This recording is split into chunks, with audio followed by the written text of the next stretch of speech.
तो 10वीं गणित के 8वें अध्याय में 8.4 का जो पॉइंट है वो है त्रिकोणमिति सर्वसमिकाएं। तो सर्वसमिकाएं होती क्या हैं? वो होती हैं जो सभी कोणों के लिए क्या हो, सत्य हो। जैसे यहाँ पर जीरो लिखोगे, यहाँ जीरो लिखोगे तो उसका मान इसमें रखोगे तो 1 आना चाहिए। 30 लिखोगे तो भी, 45 लोग लिखोगे तब भी, है ना, 60 लिखोगे तब भी, 90 लिखोगे तभी। माने सारे कोणों के लिए ये चीज़ सही हो, तब हम उसको क्या बोलते हैं, त्रिकोणमिति सर्व समिका। तो एक सर्व समिका ये होती है sine square theta plus cos square theta बराबर कितना, 1। और इससे फिर 3 सर्व समिकाएं और बन जाती हैं। जैसे यहाँ से मान के चलो कि यदि मैं साइन स्क्वायर का पक्षांतर कर दूं तो इधर क्या बचेगा, क्या बचेगा, कॉस स्क्वायर थीटा बराबर 1 माइनस साइन स्क्वायर थीटा। इस तरह से कॉस स्क्वायर थीटा का ये भी मान हो गया। अब यदि सोच रहे हो कि ऐसा नहीं है, मैं कॉस का पक्षांतर कर दूं तो इधर क्या बचेगा, साइन स्क्वायर थीटा बराबर 1 माइनस कॉस स्क्वायर थीटा। इस तरह से ये मान आ गया। अब इसी तरह से इसके भी आ जाएंगे। तो 1 प्लस टेन स्क्वायर थीटा बराबर क्या होता है, सेक स्क्वायर थीटा। ये वाली सर्वसमिका भाई हम इसको प्रूव करके भी देखेंगे, केवल मान देख रहे हैं।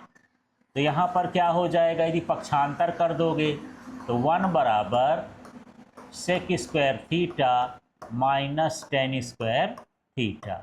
माने यदि टेन स्क्वायर को इधर भेज दोगे तो वो माइनस टेन स्क्वायर थीटा हो जाएगा, इधर 1 बच जाएगा। या फिर इसको हम ऐसा कर सकते हैं कि यहाँ पास 1 का पक्षांतर कर दें। किसका कर दें, 1 का। तो टेन स्क्वायर थीटा बराबर इधर सेक स्क्वायर थीटा और माइनस क्या हो जाएगा 1, इस 1 को इधर ले जाएंगे तो इस तरह से बन जाएगा। अब इसी तरह से तीसरा वाला का हम देखते हैं। तो यदि मैं कॉट स्क्वायर का पक्षांतर कर दूं तो 1 प्लस 1 इधर बचा लेते हैं, 1 बराबर इधर क्या लिखा है, कॉसेक स्क्वायर थीटा। इसको ले जाओगे तो क्या हो जाएगा, माइनस कॉट स्क्वायर थीटा। ये भी होता है। और यदि मैं इसको एक काम करता हूँ कि 1 का पक्षांतर कर देता हूँ, इधर क्या बचेगा, कॉट स्क्वायर थीटा बराबर कॉसेक स्क्वायर थीटा माइनस 1। इस तरह से एक सर्वसमिका के कितने सर्वसमिका बन गए, 3 3 3 बन गए ना सबके। तो कितने हो गए, 9। अब देखो 1 का मान ये भी होता है, 1 का मान ये भी होता है और 1 का मान ये भी होता है। तो जहां जैसी जरूरत पड़े वहां पर हमको इसका इस्तेमाल कर लेना है। ठीक है, अब इसको एक तरफ से प्रूव करके सिद्ध करके देखते हैं। तो सबसे पहले इनको कैसे प्रूव करेंगे इसको देखते हैं। सबसे पहले हम क्या करेंगे, एक चित्र बनाएंगे, त्रिभुज बनाएंगे, है ना। वो त्रिभुज कैसा होना चाहिए, समकोण त्रिभुज। तो देख लेते हैं, ये मेरे पास एक त्रिभुज हो गया। इस त्रिभुज का नाम रख देते हैं, ये क्या हो गया, ए। इसका नाम रख देता हूँ बी, इसका नाम रख देता हूँ सी, और इस कोण का नाम रख दिया थीटा। और ये कोण कितने का है, 90 का है। ठीक है, अब यहाँ क्या लिखेंगे, त्रिभुज। ये कौन सा त्रिभुज है, समकोण। समकोण त्रिभुज ए बी सी में कोण बी बराबर कितना है, 90 डिग्री। कोण बी बराबर कितना है, 90। और कोण सी बराबर कितना है, थीटा। ठीक है, हो तो पीजीटी से, पीजीटी का मतलब क्या बताया था, पाइथागोरस प्रमेय से क्या सूत्र होता है, कर्ण का वर्ग बराबर लंब का वर्ग धन आधार का वर्ग। तो पीजीटी ये कहता है कि ये कर्ण का वर्ग बराबर बराबर क्या होता है, लंब का वर्ग, और धन क्या होता है, आधार का वर्ग। कोष्टक लगाओ, ठीक है, नहीं जरूरी नहीं। क्लियर हो गया। अब इस सूत्र का इस्तेमाल करते हैं।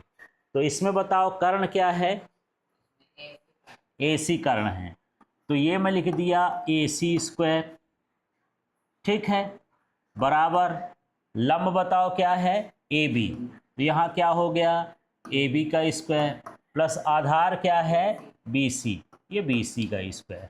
इतना हमको सभी कोई भी सर्वसमीका निकालने के लिए बोले इतना करना है। अब हम निकालते हैं पहली सर्वसमीका, है ना। तो इस समीकरण का नाम 1 रख देता हूं, तो यहां लिखेंगे समीकरण 1 में AC² का भाग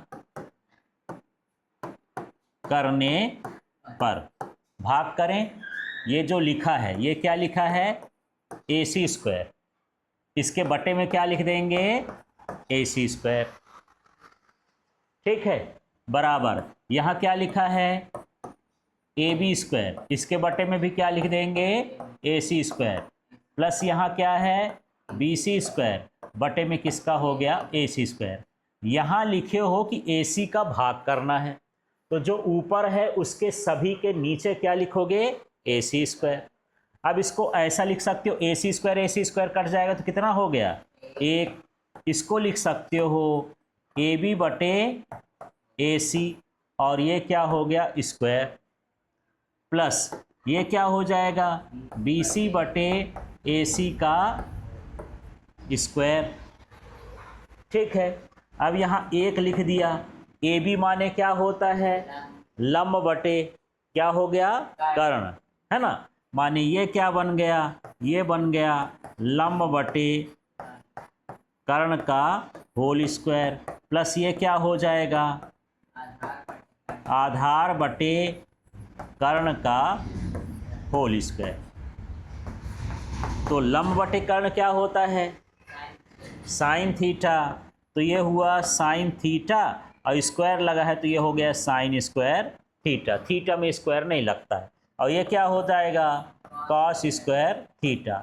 इस तरह से एक बराबर क्या होता है sine square theta plus cos square theta, या sine square theta plus cos square theta बराबर क्या होता है 1। इस तरह से सर्वसमीका आपको सिद्ध करना है। समझ में आ गया। अब हम इसी में जो है दूसरा सर्वसमीका करते हैं, है ना। तो इसी में हम क्या कर लेंगे देख लो, यहां तक तो करना ही है। अभी किसका भाग किए थे AC का, अब किसका भाग कर लेंगे AB का, तो यहां पर लिख देंगे, है ना, समीकरण 1 में AB² का भाग करने पर, ठीक है। तो पहले समीकरण 1 देख लो, ये क्या लिखा AC² बराबर AB² प्लस BC², इसी को मैं वहां पर लिख देता हूं, क्या था AC² बराबर AB² प्लस BC², ये है ना।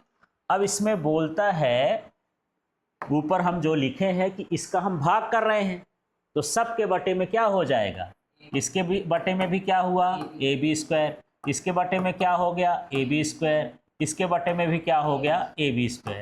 इसको इकट्ठा करके लिख देंगे AC बटे AB का होल स्क्वायर, ये कट जाएगा ना, इसका मान 1, और ये क्या हो जाएगा BC बटे AB का होल स्क्वायर।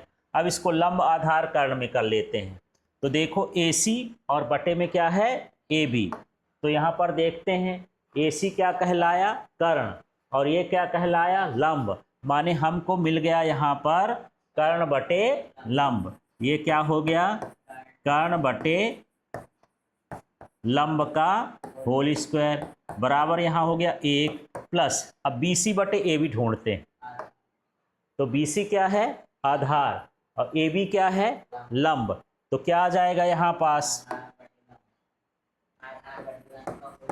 हाँ आधार बटे लंब का होल स्क्वायर, ठीक है।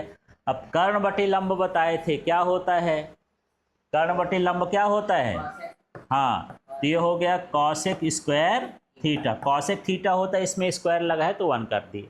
अब ये क्या हो जाएगा 1 प्लस आधार बटे लंब क्या होता है कॉट, तो ये हो जाएगा कॉट स्क्वायर थीटा। इस तरह से अगली सर्वसमीका आ गई है ना ये।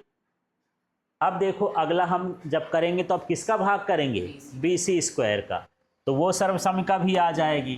तो यहाँ पर फिर से लिखेंगे, अब हम तीसरा सर्वसमीका निकाल रहे हैं तो लिख देंगे समीकरण 1 में BC स्क्वायर का भाग करने पर, तो जो हमारे पास समीकरण 1 था ये था AC स्क्वायर बराबर AB square plus BC square. तो सब के बटे में क्या लिखना है BC स्क्वायर, इसके बटे में BC स्क्वायर, इसके बटे में BC स्क्वायर, इसके बटे में BC स्क्वायर। अब इसको हम लिख सकते हैं AC बटे BC होल स्क्वायर, ये कट के कितना हो जाएगा 1, अब BC नहीं, ये क्या हो जाएगा, ये नहीं कटेगा ना, यहाँ पर क्या लिख देंगे AB बटे BC का होल स्क्वायर और प्लस क्या हो गया A। अब AC बटे BC हम ढूंढेंगे कि AC बटे BC क्या है ना, तो यहाँ AC बटे BC था, तो AC क्या कहलाया कर्ण और BC क्या कहलाया आधार, माने मुझे यहाँ पर AC बटे BC की जगह क्या लिखना है कर्ण बटे आधार का होल स्क्वायर बराबर AB बटे BC ढूंढ लेते हैं है ना। AB लंब है और BC क्या है आधार, तो क्या हो जाएगा हाँ ये हो जाएगा